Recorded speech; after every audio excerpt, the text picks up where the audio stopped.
এলেন ম্যাডাম। ভাইয়া কত হলো আমার? আপনার 3 প্লেট খাইছেন আর পার্সেল 250 টাকা হয়েছে। 250 টাকা, ওকে। এই যে 200।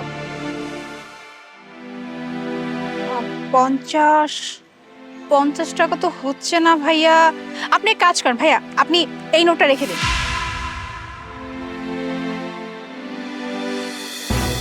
ম্যাডাম, এটা কি নতুন কোনো নোট বেরিয়েছে মানে আমগো দেশে? এটা তো এর আগে কখনো দেখি নাই। না না ভাইয়া, এটা আমাদের দেশে টাকা না, এর জন্য আপনি দেখেন নাই। তবে এই নোটটা আপনি রেখে দেন। ম্যাডাম, বিদেশি নোট তো আমগো দেশে চলবো না, এটা নিয়ে আমি কি করব? ভাইয়া, প্রতিদিনই তো আপনার দোকানে কেউ না কেউ আসে, কেউ না কেউ এই নোটটা নিয়ে যাবে। আর যদি না নেয় বাই এনি চান্স, আমি আছি তো, আমি তো আপনার দোকান রেগুলারই আসি। যদি কেউ না নেয় তাহলে আপনি আমাকে ফেরত দিয়ে দেবেন। হ্যাঁ, আচ্ছা ঠিক আছে।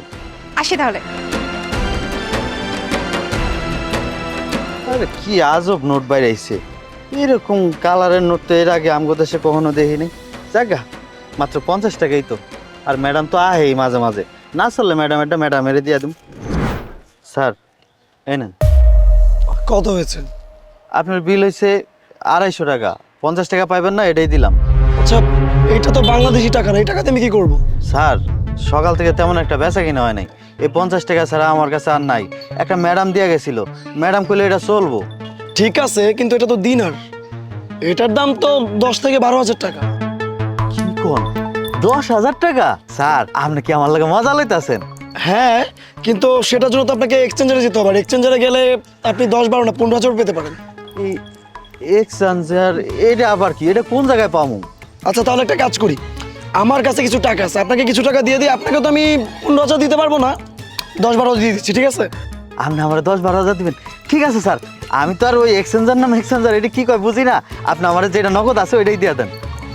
নিন, এখানে 12 হাজার টাকা আছে, আপনি সেটা রাখুন।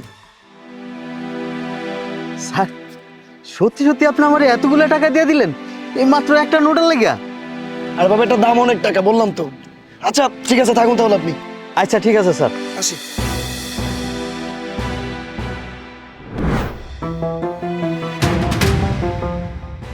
কি ব্যাপার, এটা কি হলো? হ্যাঁ, তুমি আমাকে এই নোটটা দিয়ে বললা যাও ওই ফুচকালার কাছে গিয়ে তুমি ফুচকা খেয়ে তুমি এই নোটটা দিয়ে আসবে। ওকে ফাইন, আমি দিয়ে আসলাম। এরপরে তুমি কি করলে? তুমি নিজে গিয়ে আবার এতগুলো টাকা দিয়ে নোটটা ফেরত নিয়ে আসলে। মানে এসব হচ্ছে কি, আমাকে একটু বলবে ক্লিয়ারলি? আমি যখন তোমার কাছে টাকা চাই, কই তখন তো তোমার পকেটটা খালি হয়ে থাকে। তখন বলো না আমার কাছে এখন টাকা নাই, এই নেই সেই নেই। আর ওই লোকটাকে তুমি অযথা এতগুলো টাকা দিয়ে আসলে। আরে বাবা, তুমি আমার কথাটাকে শুনো, তারপর যা মন চায় বলো, সমস্যা নেই। আর টাকাটা যেহেতু আমি দিচ্ছি, অবশ্যই একটা রিজন আছে। কি রিজন শুনি? রিজন হচ্ছে ওই লোকটা প্রবলেমে ছিল, বিপদে ছিল। তাই না?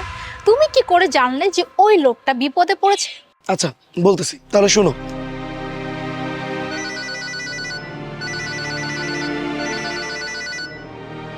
হ্যাঁ বইনা ক।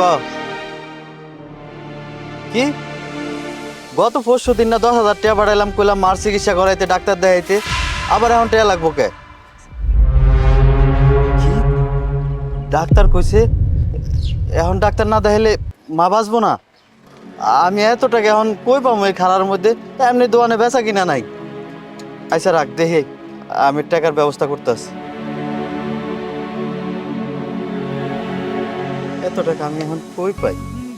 টাকা জোগাড় করতে না পারলে তো মাও বাঁচবো না।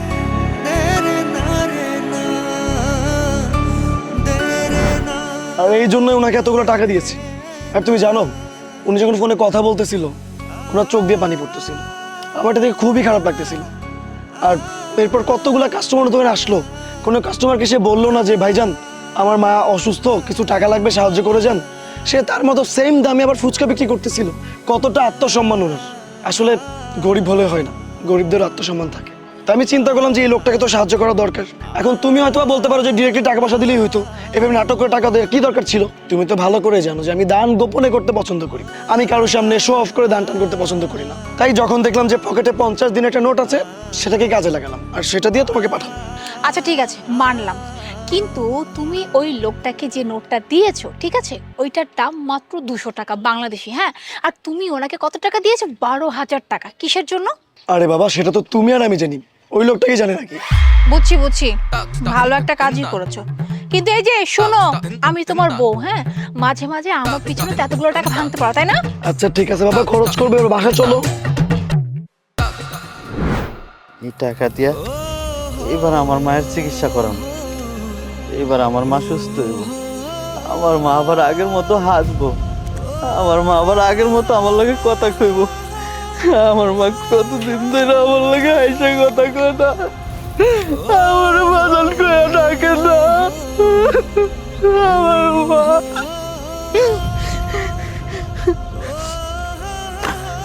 আমি আমি এখনই যাবো, এখনই মার চিকিৎসা করাম।